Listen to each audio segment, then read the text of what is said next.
भारत में बिजली से रिलेटेड अक्सर समस्याएं उत्पन्न होती रहती हैं और आज भी देश के बहुत सारे ऐसे हिस्से हैं जहां पर 24 घंटे बिजली की आपूर्ति एक सपना सा लगता है।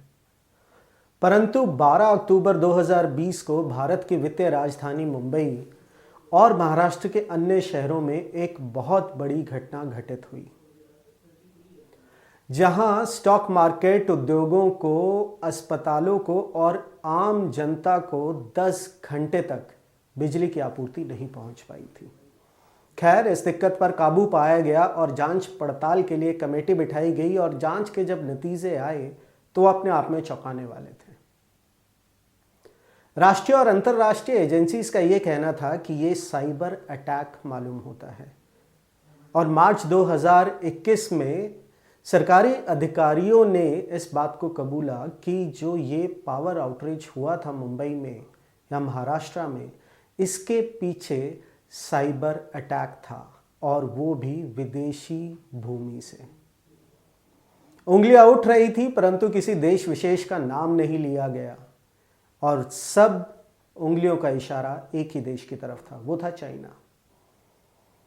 भारत के strategic expert lieutenant general DS Hooda द्वारा क्लियरली ये कहा गया कि ऐसे अटैक चाइना अपने प्रभुत्व को दिखाने के लिए या मॉडर्न वॉरफेयर में एक बेहतर पोजीशन पर आने के लिए काफ़ी समय से करता आया है। मेरा नाम करण परवेज सिंह और आप देख रहे हैं रैपिड लीक्स। आज के इस वीडियो में हम बात करेंगे कि डोकलाम और गालवान वैली के स्टैंड ऑफ के बाद किस प्रकार चाइना भारत को स्ट्रेटेजिकली घेरने का प्रयास कर रहा है, किस प्रकार वो मॉडर्न वॉरफेयर की सभी तकनीकों का, साम दाम दंड भेद का इस्तेमाल कर रहा है जिससे समय आने पर वो भारत पर काबू पा सके। सबसे पहले बात करते हैं स्ट्रेटेजिक वॉरफेयर की। स्ट्रेटेजिक वॉरफेयर का एक अहम पहलू जो होता है वो होता है कि किसी भी एक देश के आसपास स्ट्रेटेजिकली अपना इंफ्रास्ट्रक्चर या अपना प्रभुत्व इस तरीके से जमा देना कि वॉर लाइक सिचुएशन में आप उस देश पर दबाव बना सकें, और चाइना ने इसको बखूबी अंजाम दिया है। जहां भारत के पश्चिम में पाकिस्तान, उत्तर में नेपाल, पूर्व में बांग्लादेश और दक्षिण में श्रीलंका है, और इन चारों जगह पर चाइना अपनी प्रेजेंस दिखा चुका है। पाकिस्तान द्वारा CPEC प्रोजेक्ट को अप्रूवल देना या उसे अपनाना इस बात का सबूत है। बांग्लादेश और श्रीलंका की अगर हम बात करें तो वहां पर चीन का इंटरफेरेंस इकोनॉमिक टर्म्स में बहुत बड़े तौर पर दिखाई देता है। वहीं पर नेपाल के साथ कम्युनिस्ट आइडियोलॉजी को शेयर करना भी एक फेवरेबल पॉइंट चाइना के हक में जाता है। जहां चीन ने स्ट्रिंग ऑफ पर्ल्स के द्वारा भारत के आसपास एक स्ट्रेटेजिक ताना बाना बुनने का प्रयास किया है, जिसका जिक्र सबसे पहले अमेरिका ने 2004 में किया, जहां लाइन ऑफ क्रेडिट के माध्यम से श्रीलंका और म्यांमार के साथ अपने डिफेंस रिलेशंस को मजबूत किया है और वहीं पर बांग्लादेश के साथ बायलैटरल रिलेशंस को बेहतर बनाया है। To counter the string of pearls more effectively, India diamond of necklace पे काम करते हुए Vietnam, Sabang port, assumption islands पर अपनी उपस्थिति दर्ज करवा रहा है। वहीं पर इंडिया के पास एक और अपॉर्चुनिटी है और वो अपॉर्चुनिटी है क्वाड की। क्वाड के जरिए भारत जापान के साथ अपने रिश्ते सुधारता जा रहा है। जिस तरीके का चीन पिछले कुछ दशकों में बुली व्यवहार कर रहा है अपने पड़ोसियों के साथ, उसके बाद भारत के पास एक बहुत अच्छा मौका है कि इन देशों के साथ अपने टाई अप को सुधारा जाए। आधुनिक युद्ध शैली यानी मॉडर्न वॉरफेयर के दूसरे आयाम की बात करते हैं, जो कि है साइकोलॉजिकल वॉरफेयर। ये काफ़ी पुरानी तकनीक है और पहले भी राजा, महाराजा या देश एक दूसरे देश के खिलाफ लड़ते हुए इन तकनीकों का इस्तेमाल करते थे। परंतु जैसे जैसे टेक्नोलॉजी में बदलाव आया, इसकी रूपरेखा भी बदलती जा रही है। और अगर हम बात करें तो साइकोलॉजिकल वॉरफेयर का सबसे बड़ा उदाहरण भारत में जम्मू और कश्मीर है। अगस्त 2019 तक चाइना कश्मीर इंसर्जेंसी को बहुत मज़े से एंजॉय कर रहा था। साइकोलॉजिकल वॉरफेयर में सबसे पहले हथकंडा जो अपनाया जाता है वो ये है कि किसी क्षेत्र विशेष या किसी जाति विशेष के लोगों को अपने ही देश के खिलाफ किन्हीं भी कारणों की वजह से, वो धार्मिक भी हो सकते हैं, वो ज्योग्राफिकल भी हो सकते हैं, या वो रेस से रिलेटेड भी हो सकते हैं, कई ऐसे कारण हो सकते हैं जिनके दम पर देश के नागरिकों को देश के खिलाफ खड़ा किया जाता है। और कश्मीर में 2 दशक तक लगभग यही होता रहा, जहां पाकिस्तान बहुत एक्टिव तौर पर इन्वॉल्व था कश्मीर की जनता को भारत के खिलाफ भड़काने में। इस इंसर्जेंसी का नुकसान भारत को काफ़ी उठाना पड़ा और किसी भी देश के लिए इससे बुरी स्थिति नहीं हो सकती जहां पर उन्हें हथियार उठाने पड़े अपने ही नागरिकों के खिलाफ, क्योंकि नागरिकों के मन में एक भय पैदा कर दिया जाता है, उन्हें डिसलॉयल कर दिया जाता है देश के प्रति, और उनके मन में देश के प्रति विश्वास को ख़त्म कर दिया जाता है। ऐसे ही प्रयास जम्मू और कश्मीर में होते थे और ऐसे ही कई कयास नॉर्थ ईस्ट रीजन के लिए भी लगाते जाए रहे हैं भारत में चाइना के खिलाफ। अब चाइना ने अगस्त 2019 के बाद इस बात का खुलकर विरोध भी किया है। धारा 370 हटने के बाद से चाइना भी परेशान हुआ है। ऐसी कौन सी स्थितियां हैं जहां पर भारत इस साइकोलॉजिकल वॉरफेयर का मुनाफा या फायदा अपने पक्ष में उठा सकता है? सबसे पहला उदाहरण जो है वो है तिब्बत का। हम सब जानते हैं कि दलाई लामा जब वहां से विस्थापित हुए तो भारत ने उन्हें शरण दी और तिब्बत पार्लियामेंट भी भारत में चलती है, परंतु चाइना ने तिब्बत पर अपना अधिकार जमाने के बाद से तिब्बत पॉपुलेशन ने कोई अधिक इंटरेस्ट नहीं दिखाया दलाई लामा के प्रति या दलाई लामा के विस्थापित होने के प्रति, परंतु दलाई लामा का स्टेचर आज भी बहुत ऊंचा है तिब्बत के लोगों में, और आने वाले समय में अगर चाइना अपने अग्रेशन से पीछे नहीं हटता है तो भारत इस स्थिति का लाभ उठा सकता है। वहीं पर दूसरी अगर हम बात करें तो चाइना का शिनजियांग प्रोविंस जो है, जो कि मुस्लिम पॉपुलेशन डोमिनेटेड है, वो ऑलरेडी चाइना के अग्रेशन और वहाँ की इंटरनल नीति जो है या जो पॉलिसीज़ हैं मुस्लिमों के प्रति, उससे परेशान है। और भारत में मुस्लिम पॉपुलेशन बहुत ज़्यादा है, भारत इसका फ़ायदा उठा सकता है। जिस प्रकार रशिया ने अपने मिडल ईस्ट रिलेशंस को बेहतर किया था अपनी मुस्लिम पॉपुलेशंस के दम पर, वहाँ के मुसलमानों पर, चाइना के शिनजियांग प्रोविंस की मैं बात कर रहा हूँ, वहाँ पर नित नए अत्याचार उन पर होते रहते हैं। भारत अगर चाहे तो इस सिचुएशन को एक्सप्लॉइट कर सकता है। तीसरा आयाम है ज्योग्राफिकल वॉरफेयर।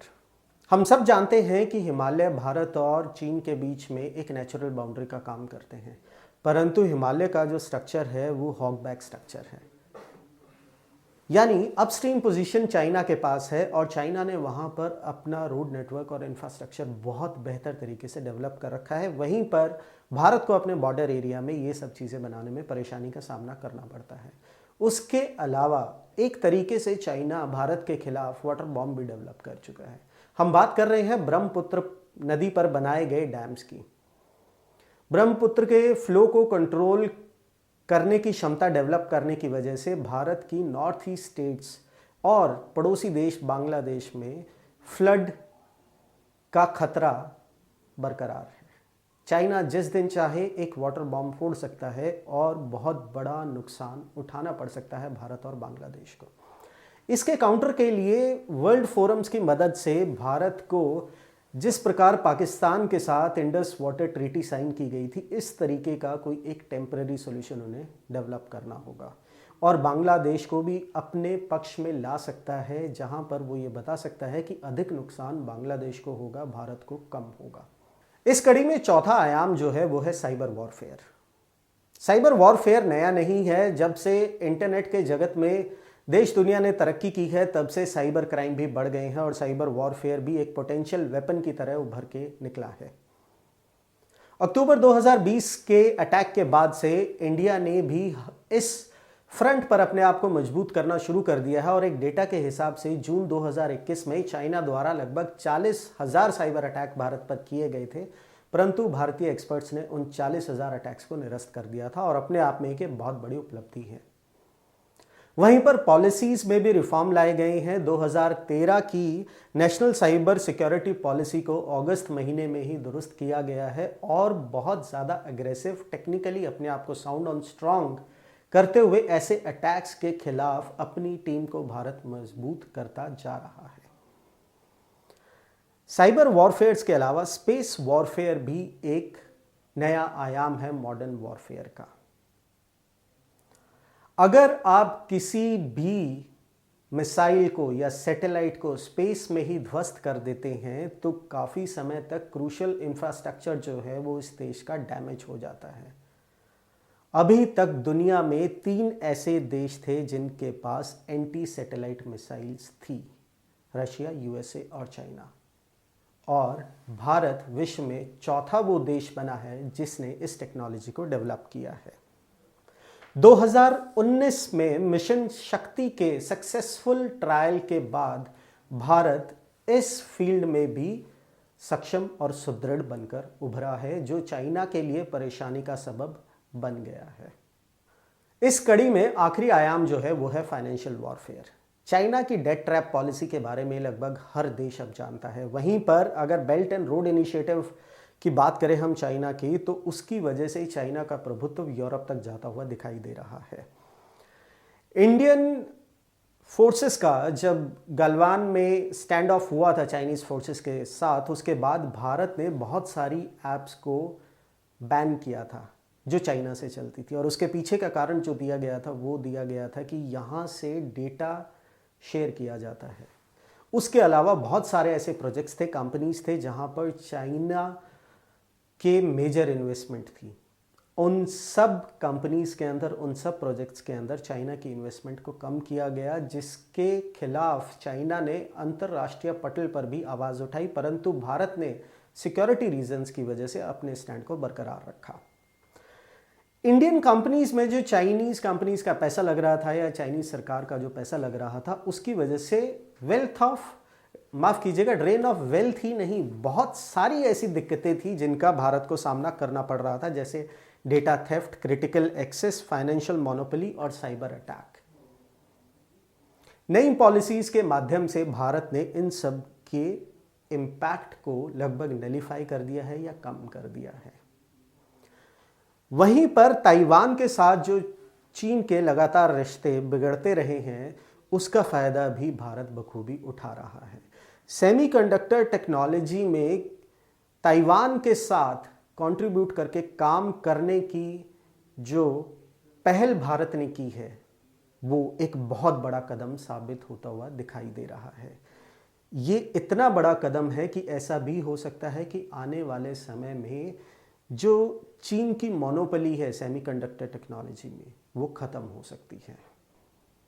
तो दोस्तों, ये कुछ पहलू हैं मॉडर्न वॉरफेयर के, ये कुछ आयाम हैं जो इस युद्ध कौशल या इस युद्ध नीति को अलग ही बना देते हैं। और पिछले कुछ समय में हम ये देख रहे हैं कि भारत अपने आप को सक्षम और सुदृढ़ बना रहा है इन सभी आयामों में। भारत आज भी चाइना के लिए एशिया में सबसे बड़ी चुनौती है और चाइना खुद चाहेगा कि डायरेक्टली वॉर में उसे इंगेज ना होना पड़े। शायद यही एक कारण है कि चाइनीज ऑफिशियल्स, वहाँ के लोग या सरकार कई भ्रामक खबरें भी फैलाती रहती है। तो भारत के लिए ज़रूरी होगा कि वो सच्चाई को अपने नागरिकों के अलावा विश्व के सामने भी रखे, ताकि जो एक मिस इन्फॉर्मेशन का प्रोपेगेंडा चाइनीज सरकार चलाती है या चाइना चलाता है, उसको काउंटर किया जा सके। सच्चाई की तस्वीर विश्व और नागरिकों के सामने लाना जरूरी है। आपकी क्या राय है चाइना की इस एग्रेसिव पॉलिसी के बारे में? क्या आपको लगता है कि भारत मुंह तोड़ जवाब दे पा रहा है? क्या भारत इतना सक्षम है कि वो चाइना का मुकाबला कर सके, या भारत आज भी 1962 का भारत दिखाई देता है जहां पर हम चाइना से हार गए थे? मेरी निजी राय अगर आप माने तो 1962 का भारत दूसरा था और 2021 का भारत अलग है। आपकी क्या राय है कमेंट सेक्शन में ज़रूर बताइएगा। अगर आप हमें फेसबुक पर देख रहे हैं तो फॉलो कीजिए और अगर यूट्यूब पर देख रहे हैं तो सब्सक्राइब करना मत भूलिएगा। जय हिंद।